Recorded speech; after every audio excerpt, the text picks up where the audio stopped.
Hello guys, welcome back to my channel. আমি অঙ্কিতা। তোমরা সবাই কেমন আছো? আশা করছি তোমরা সবাই খুব ভালো আছো। আমিও খুব ভালো আছি। তো তোমাদের সাথে অনেক দিন ধরে আমরা শিবশক্তি ধাম গেছিলাম মাসির বাড়ি থেকে। তো তোমাদের সঙ্গে অনেক দিন ধরে ভাবলাম ব্লগটা শেয়ার করব, কিন্তু শেয়ার করাই হচ্ছিল না। আজ করব, কাল করব করে, তো আজকে যেহেতু টাইম রয়েছে তো ভাবলাম চলো এইটুখানি ব্লগটা তোমাদের সাথে শেয়ার করে দেওয়া যাক। যদিও ব্লগটা খুবই ছোট হয়েছে, তবুও ভাবলাম শেয়ার করে দিই। তো দেখতেই পেয়েছো না, শিবশক্তিতে আমি ঢুকে গেছি। আর এখন একটুখানি আমি শর্ট বানানোর জন্য একটু স্লো মোশনে হেঁটে নিলাম। আর এই যে দিদি একটু ক্যামেরাটা দিয়ে দেখাচ্ছিলো, আর তখন আমরা লাইনে দাঁড়িয়েছিলাম যাওয়ার জন্য, মানে মন্দিরে যাওয়ার জন্য লাইন দিয়ে দাঁড়িয়েছিলাম।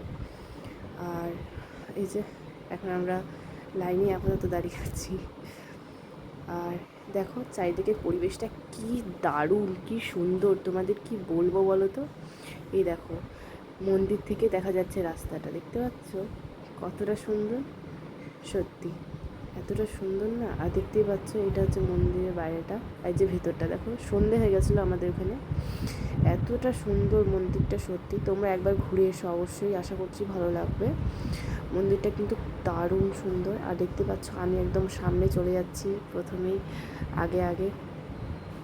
আর আমার দিদি ভিডিওগুলো করেছে, খুব সুন্দর ভিডিও করে ও, ওর ইউটিউব চ্যানেল রয়েছে। আর দেখতেই পাচ্ছ সন্ধে সন্ধে যে, মানে দেখতেই পাচ্ছ তুমি গাছগুলো কত সুন্দর লাগছে।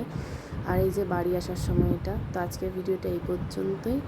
ভিডিওটা ভালো লাগলে অবশ্যই একটা লাইক করে দিও, চ্যানেলটা সাবস্ক্রাইব করে পাশে থেকো। Thank you so much. দেখা হবে নেক্সট ভিডিও। টাটা, সবাই ভালো থেকো।